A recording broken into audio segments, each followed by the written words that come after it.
like a light, lighting up in the dark. You make it right, I forgot how to act, it's so classic. Every time you make me nervous and I lose my words. It's been a while since I forgot the most simple words. I feel calm when you're around, like nothing can break me. Yeah, yeah, yeah.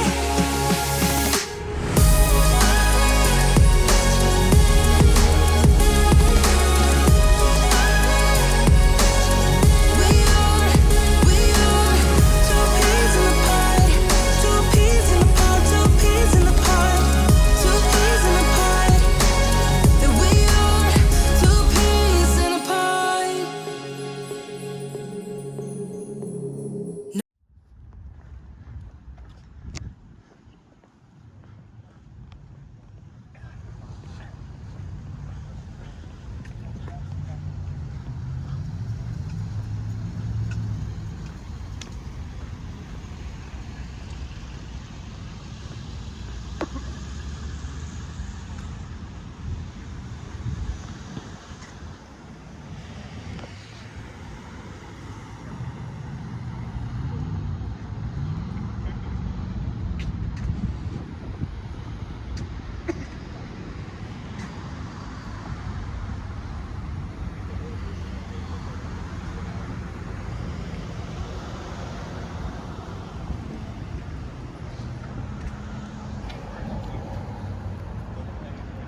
By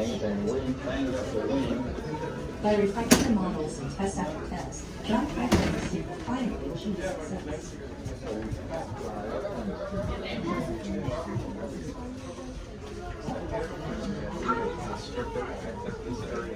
Wait, it's a two-story plane? Yeah, 747s are two-story. What?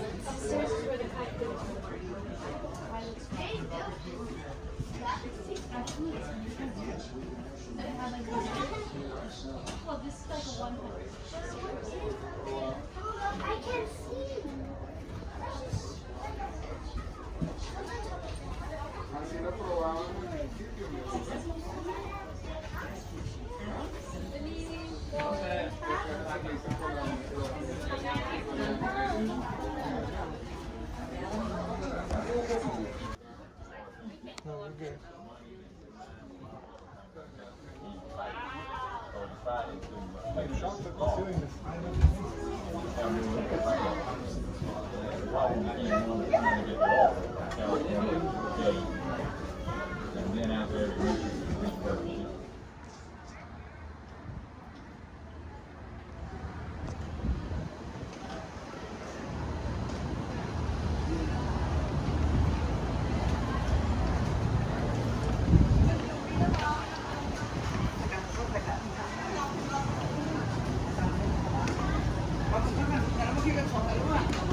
यहाँ है मेरे को यहाँ है अच्छा कैसा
will be your host as we go over to Johnson Space Center.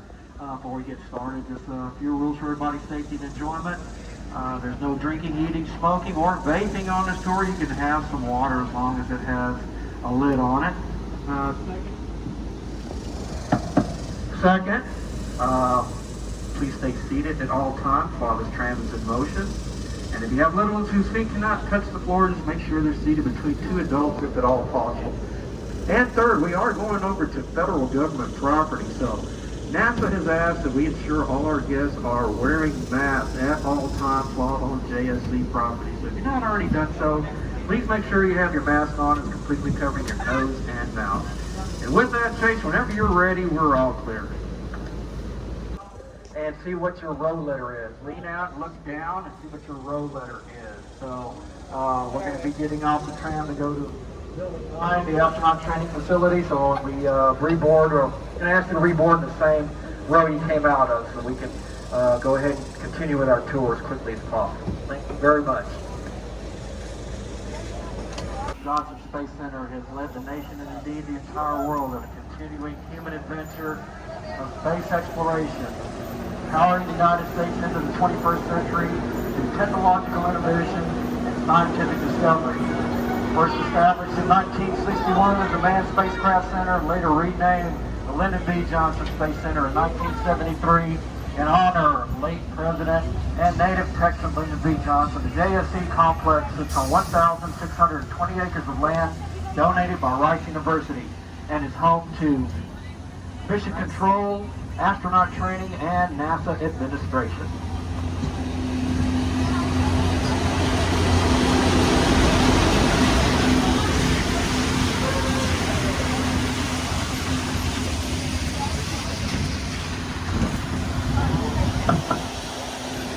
And as we exit the tunnel here,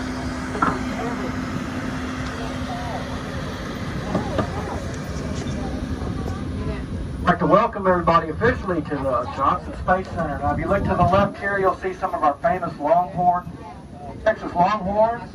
Why might you ask, does JSC have Texas Longhorns? Well, contrary to popular belief, we're not teaching them to jump over the moon. After all, that would be a load of bull and utterly ridiculous.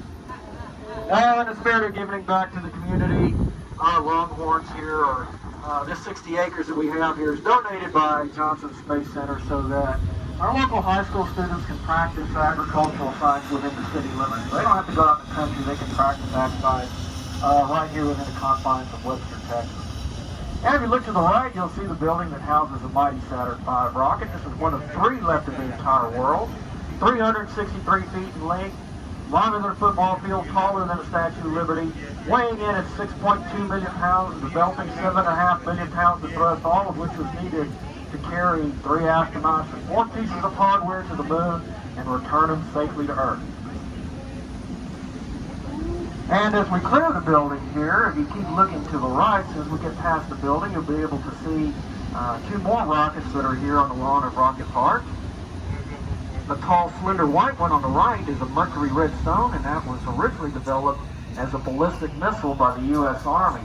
But later it was modified to carry our first astronaut, Alan Shepard, on a short 15-minute suborbital flight into space. Small by today's standards, but nonetheless it was America's first steps into the space race. Alongside it is a Little Joe 2. Little Joe 2 served as a test booster for the launch escape system on Apollo. Now, the launch escape system is that smaller rocket that sits on top of the Apollo capsule. So what they would do is they would launch us up to an altitude of about 75,000 feet, and then they would fire the launch escape system, and that would pull the entire crew compartment away from the launch vehicle in the event of an emergency. And as we go through the parking lot here, give our hard-working crew members a big wave there, and our fellow guests, give everybody a big wave as we go by here.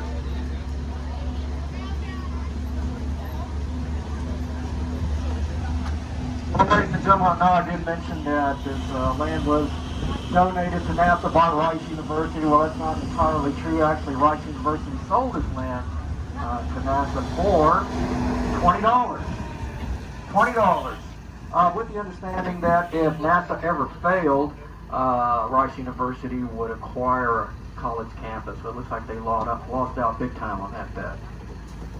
And you can see a lot of the buildings here are quite old. They were built in the 60s. They are made of concrete, don't have any windows. There's good reason for that, as we are right here in the middle of Hurricane Alley. These buildings are constructed to withstand a Category 5 hurricane.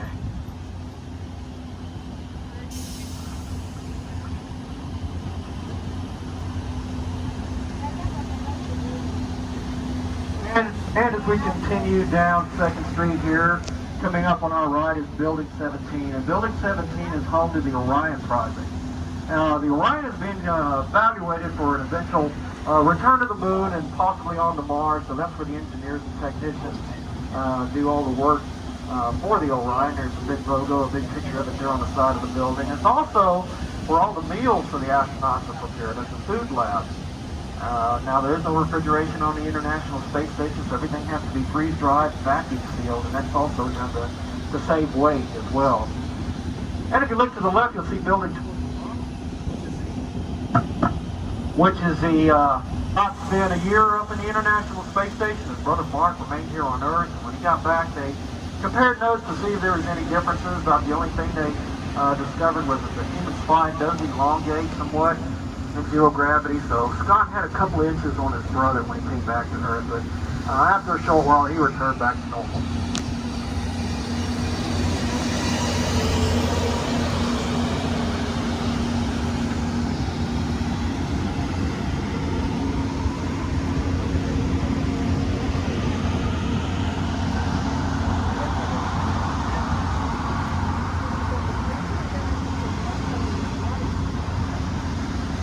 All right, folks, and as we continue down 2nd Street here, if you look ahead slightly to the right, probably in about our 1 or 2 o'clock position, you'll see this large gray building with a shorter one next to it. That is the Space Environment Lab. Now, if that door was open, you'd be able to see a large hatch, almost as tall as that door itself. And what they do is they take electrical equipment and spacesuits and vehicle mock-ups, and they'll put them in there, and they'll withdraw all the air to create a vacuum. But wait, they're not done yet. To simulate the cold environment of space, they'll take liquid nitrogen that's kept in these white tanks coming up on our right. And you can see on the outside of it labeled there is temperature minus 320 degrees Fahrenheit. So they'll pump in that cold liquid nitrogen and they'll withdraw all the air, and that way they can simulate the cold environment of space and test any equipment they need to test out in there.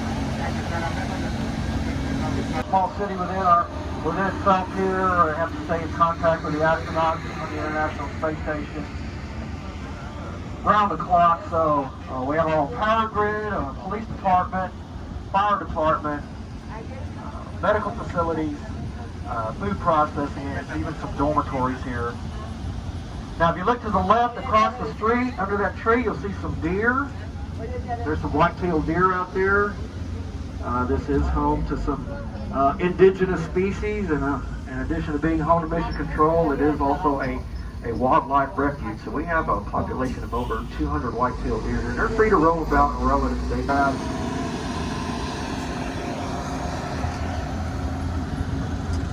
And as we continue down the road here, we look forward to the left.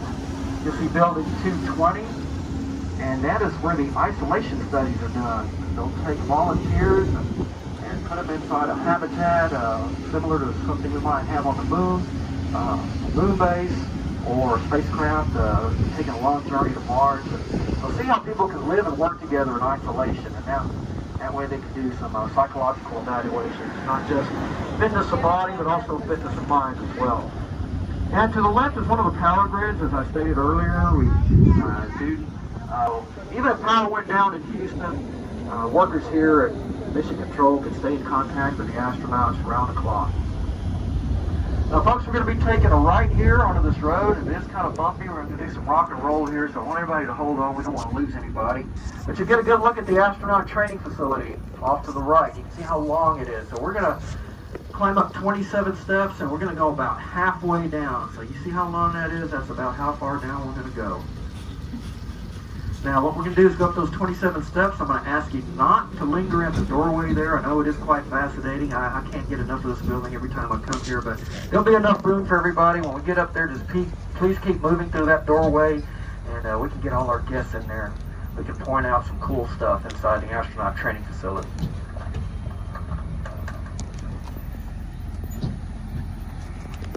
Now it is Saturday. I was here earlier and I did not see anybody, but that doesn't mean there's not people in there now. So we do want to be cognizant of that. I want you to keep your voices to a minimum, please. Keep those masks on for me, because Big Brother's always watching. We're here on U.S. government property. And also, you can take all the pictures you wish, just please, no flash photography. We don't want to disturb any work that's going on in there. And there's a glass partition, so you'll just end up getting a big reflection of your flash there. So no flash photography, please.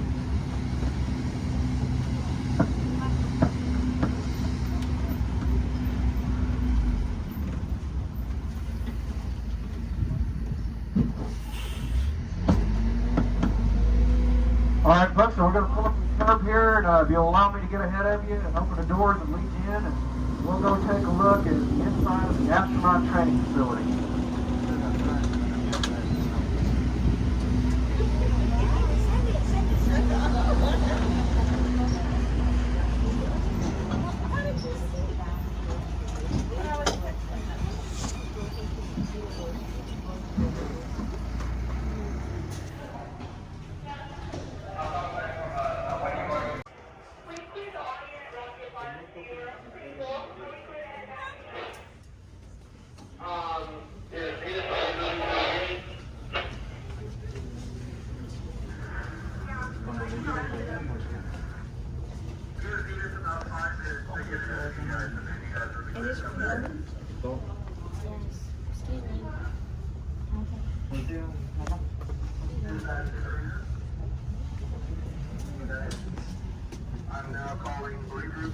All right, ladies and gentlemen, keep walking down this way. We've got a stopping point down the way here.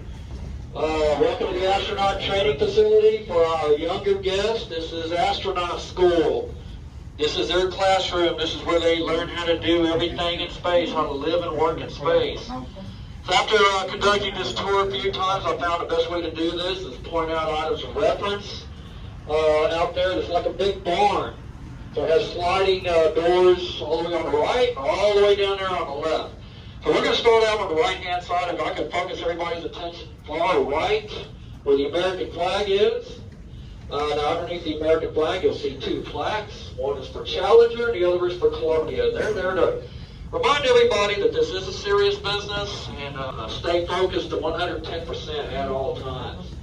Now, against the wall there, you'll see a black background, and there is a scale model of the International Space Station in the configuration that it's in now.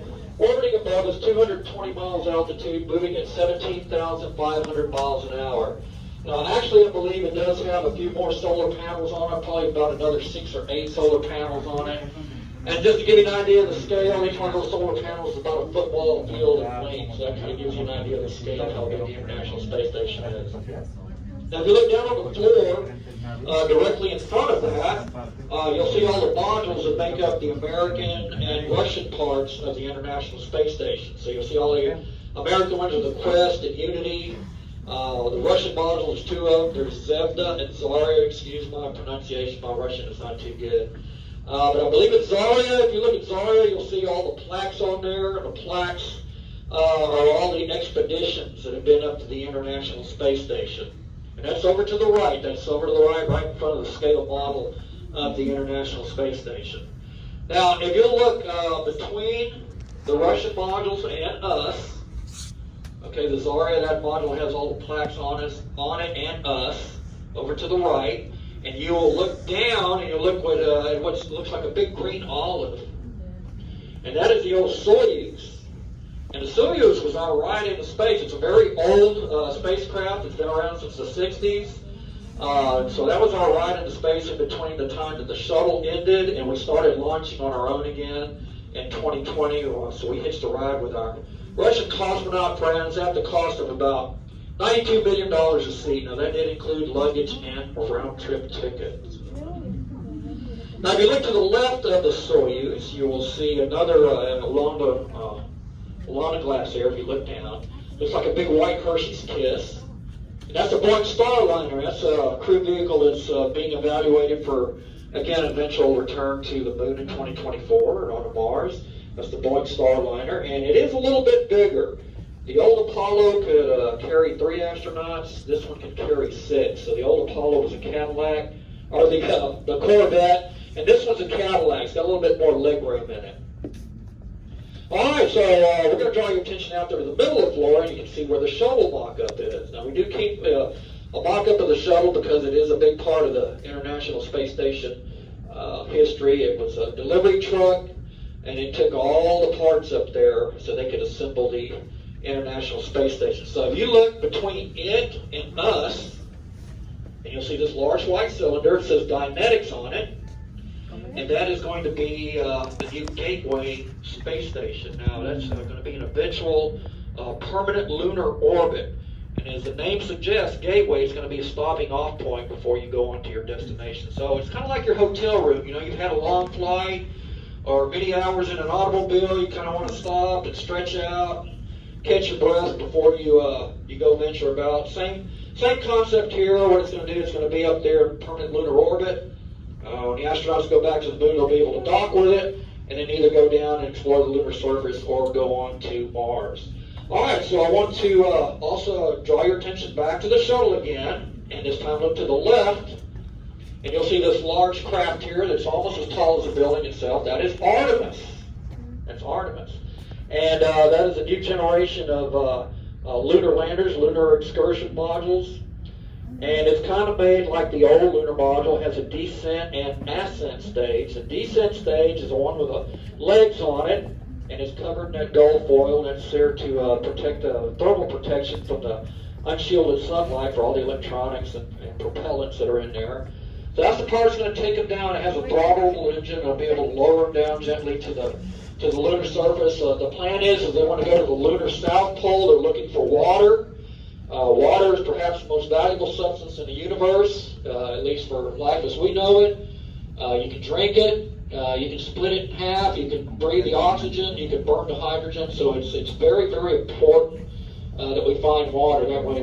The more we can live off the land, so to speak, the less we'll have to carry with us. So the descent stage will serve as a launch pad for the ascent stage. And the ascent stage is a silver part. It looks like a big silver can up there. So when they're ready to return back to orbit, they'll be able to launch and rendezvous either with an orbiting spacecraft or with Gateway.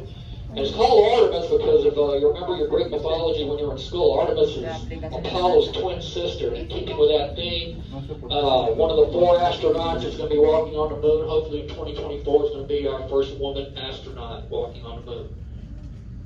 So as we walk this way, you're also going to get a look at the Orion. The Orion is to the left of Artemis. Again, it looks like a big white Hershey's Kiss. Same configuration as a Boeing Starliner. And Orion is also being evaluated as a crew vehicle. And it's, from what I understand, it's probably the front runner. It's going to be taking us back to the moon here in 2024. So we're going to walk all the way down to the end, and I'll show you some more cool stuff.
if you look against the far wall back there, you'll see that large blue crane structure that has a letter SBTS on it.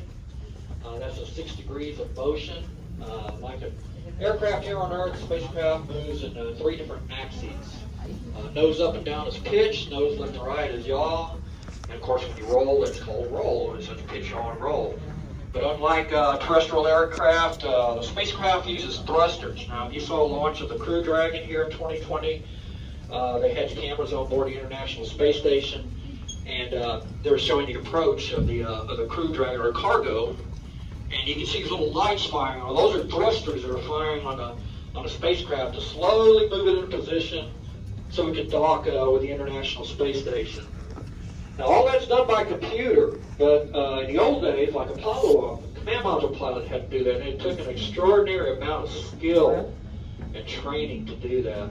So they still want the astronauts to keep up that stick and rudder proficiency, so in the event of a computer failure, an astronaut can take over and dock with the International Space Station or maneuver wherever they need to. So they use that to practice with, and they'll put a chair in there or either a mock-up of the spacecraft, and that way they can practice all their maneuvers. Now, if you look along the walls, that back wall, you'll see this blue line of blue boxes that extends from the wall towards us. See a line of blue boxes that extends from the wall towards us. And incidentally, this half of the astronaut training facility, this is where the elves do all their magic. Okay, this is where all the fabrication and modifications and repairs are done. If you had time to look out there, you'll see everything from high-tech tools to there's sewing machines over there by where the spacesuits were. There are also some open-end box wrenches down there, things you might find in your garage as well. But anyway, if you look at that line of blue boxes that extends from that far wall towards us, and you'll see this aluminum structure right up against the glass and down. You see 2 robots there. Those are Valkyrie 1 and 2. Now what they're doing right now is they are teaching them how to walk. Now for us, we do that without thinking, but to teach a machine how to walk requires a tremendous amount of coding and programming. And the reason is that they are eventually going to assist us either on the lunar surface or on the Martian surface.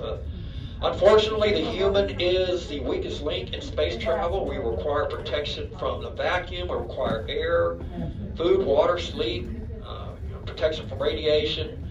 These robots can be kept in the airlock and be ready to go at a moment's notice to effect any repairs or damage or maintenance, or perhaps even going to help out an incapacitated astronaut. Now, as you walk down this way, you'll get a better look at it, but if you look to the left of Valkyrie 1 and 2, or against right almost below us here, you'll see another robot. He has a gold backpack and a gold helmet. That is Robonaut, and he's designed to work like the old R2-D2 on Star Wars. So he has legs on him right now, but he's designed to work without legs, and he can move about inside the International Space Station and also outside, and again assist the astronauts with whatever work they need. Now, I've seen them work with VR goggles and telemetry gloves with Valkyrie 1 and 2, so they can see whatever the robots see, and then whatever, however they move their hands and arms will be mimicked by the robot, so they can send the robot out and they can see and work with the robot as if they're out there working themselves. Now, if you look all the way to the far left, and you'll see another blue structure here. This is Argos, and Argos is a low-gravity simulator. And what they'll do is they'll put an astronaut in one of these suits. These new ones are quite expensive. You've probably seen some of the old ones here. They're not as expensive as the new ones. The old ones will run you anywhere between $2 and $6 million, so they're not as expensive as these new ones. So anyway, they'll put them in a suit. They weigh about 300 pounds in that suit. And then we'll hook them up to a trapeze, a pulley-like system, and they can bounce around and simulate the environment they're going to encounter either on a lunar surface or on Mars, and that way they can practice using the suits. But I've seen them use them. They can actually bend over and pick up a rock. The old moon suits were pretty stiff. Basically you're inside a balloon, an inflated balloon. And I've heard the astronauts talk about going outside the International Space Station, trying to use your gloved hand. It's like an inflated balloon, so you're constantly working those muscles when you have to squeeze your hand and hold on to the trusses out there, so your hands get a workout. Now, if you look to the right, you look out there in the center of the right of Argos, I'm sorry, it's right next to Argos, and it's out there about the middle of the floor, and you'll see this little white buggy. It has 6 wheels on it. That is a new generation of surface exploratory vehicles. Now, unlike the old Lunar Rover, the old Lunar Rover was like an open-door Jeep. It threw lunar regolith, it's called regolith, not dust. It threw it everywhere. It got all on the moon suits. They took it into the lunar module with them. They even inhaled some of it, and they found it wasn't very dangerous, at least not to short-term exposure. But they found out also when they looked at it under a microscope back here on Earth, it looks like little tiny shards of glass. It's highly abrasive. So the idea here is to keep all that out of the living spaces. It has a pressurized cockpit and also has its own airlock. So when the astronaut's ready to go out and explore the surface, they'll go to an airlock, suit up, go out, explore the surface, come back in, and that way they can leave all of that mess outside of the living space. It's kind of like a mud room in your house. You know what a mud room is. It's a enclosed little area where you can leave your funny boots and your raincoats and all that, and keep all that dirt outside of your home. All right, ladies and gentlemen, that concludes the Building 9 portion of our tour. We're going to go ahead and reboard on a tram. If you can get back in the same row you came out of, we'll go ahead and continue our tour of JSC.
Up here, and you look across the street to the left, you'll see that square building over there.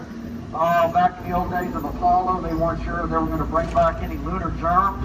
When they splashed down out in the Pacific, they were in biohazard suits, and that was for Apollos 11, 12, and 14. Remember, 13 didn't land on the moon. So when they brought them back to Houston here, they had a vault underneath that building there where they kept the astronauts in quarantine for 21 days. There were contingency plans that if the astronauts did bring back any lunar germs and they were unable to find a cure for them, they were prepared to spend their entire lives here investigating. Unfortunately, that didn't happen, so after Apollo 14, they discontinued that. And to the left here is a vault that holds the lunar rocks, the moon rocks, and also the lunar regolith. And there also are some on loan to us from JSC over there at Space Center Houston. So you can go take a look at the moon. The moon rock, there's even one there that you can touch. Touch a piece of the moon.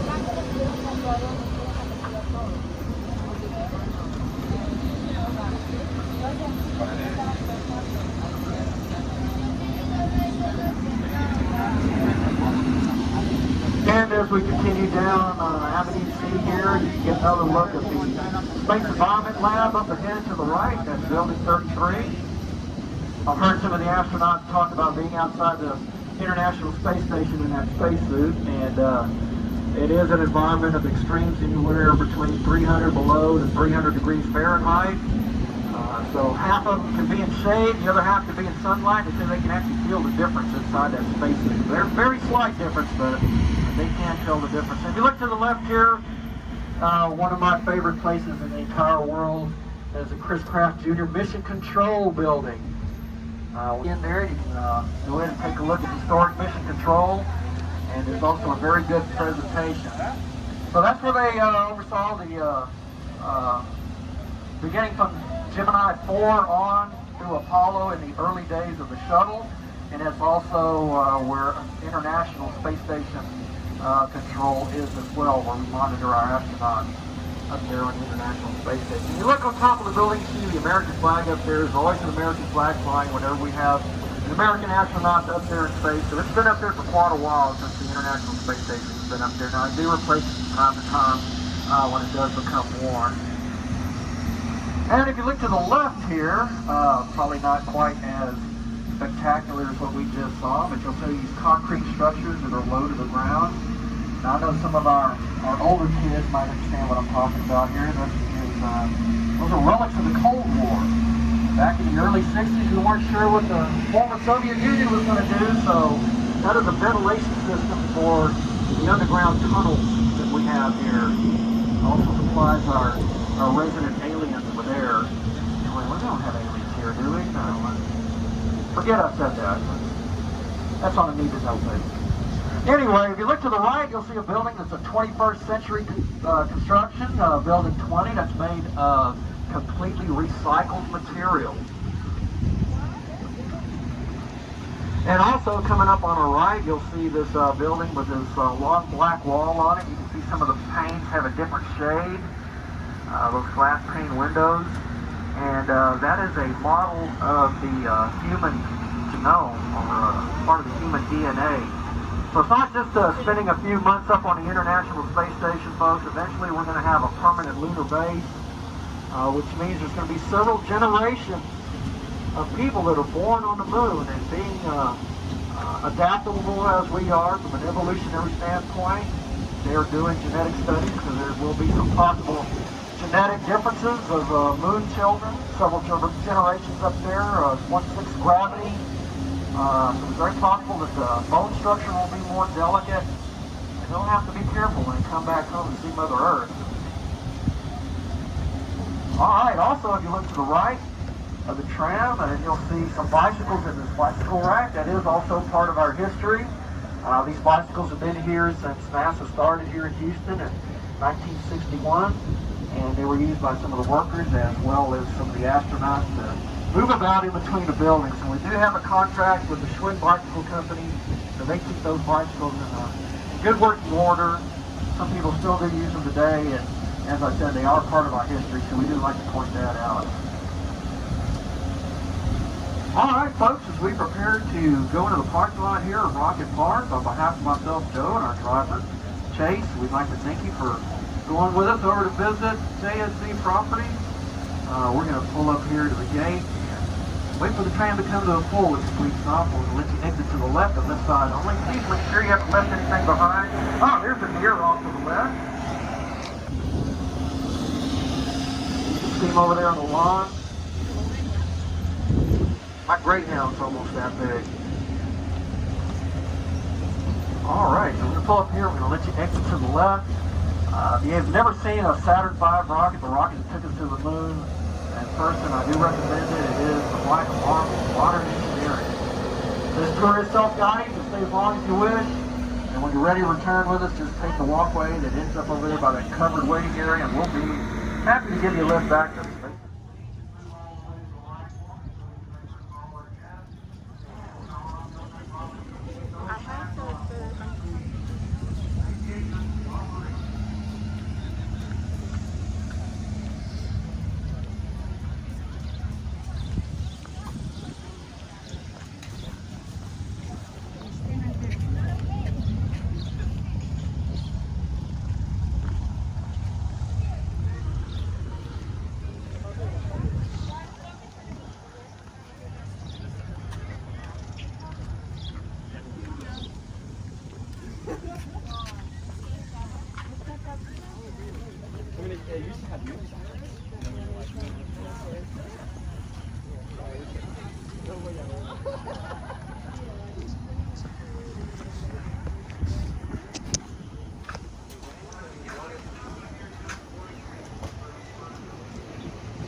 Can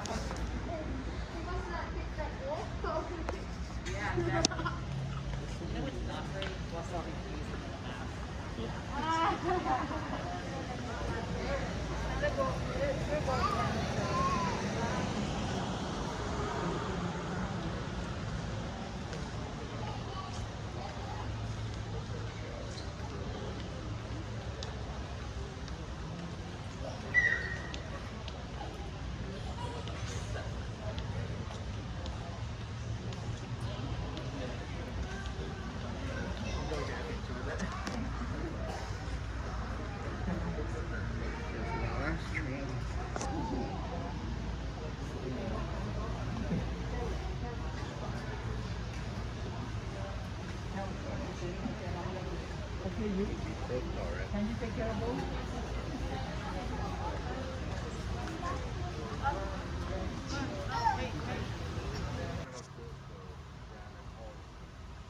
Yep, that's an interesting question. There's a piece in if you look at that picture over there in the man's face. You're going to sleep flat on your back. In the morning, you're about an inch or two taller, but as the day goes on, you will go back down to your original size, so you're not an inch or two taller the whole day. Now for the astronauts, it does take a little bit longer for their spine to be compressed a little bit, and from what I understand, it is a little bit painful, but it does eventually go back down to its original size. And another thing that happens to them is all the fluid in their body will flow up to their face, which can change the shape of their eyes, which can affect their vision. And this is why they keep an extra supply of reading glasses on board the space station. Now, all these things are very minor, and that was just a few examples, but their major concern is the 2% of bone density and muscle mass lost for every month out in space. This doesn't sound like a whole lot, but it does add up over time. And this is the reason why the astronauts only stay on the space station for 6 months. It's kind of manageable, but they still have a lot of issues. And that bone density loss is permanent damage. That is not something they can recover from. The muscle mass can be regained very slowly over time, but that bone density loss is permanent. So this is why they've been doing extensive research on this particular subject for quite a while now. They either want to completely get rid of this degradation or significantly reduce it down to where it doesn't even matter, especially for our future astronauts that are going on to Mars.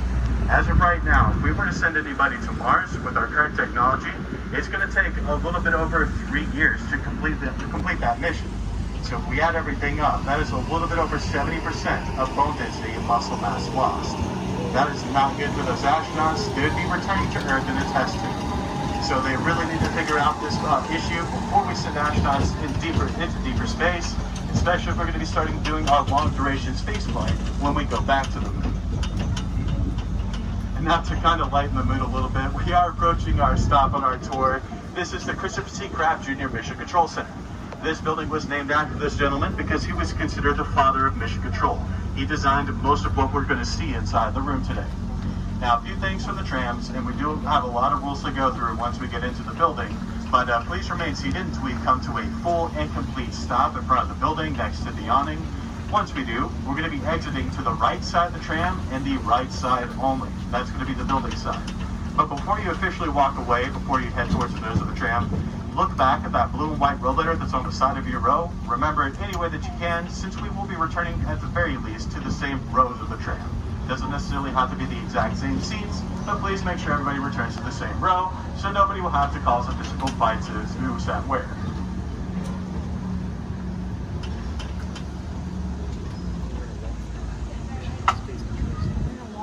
And at this time, get next to the right. I'm going to be coming from the back.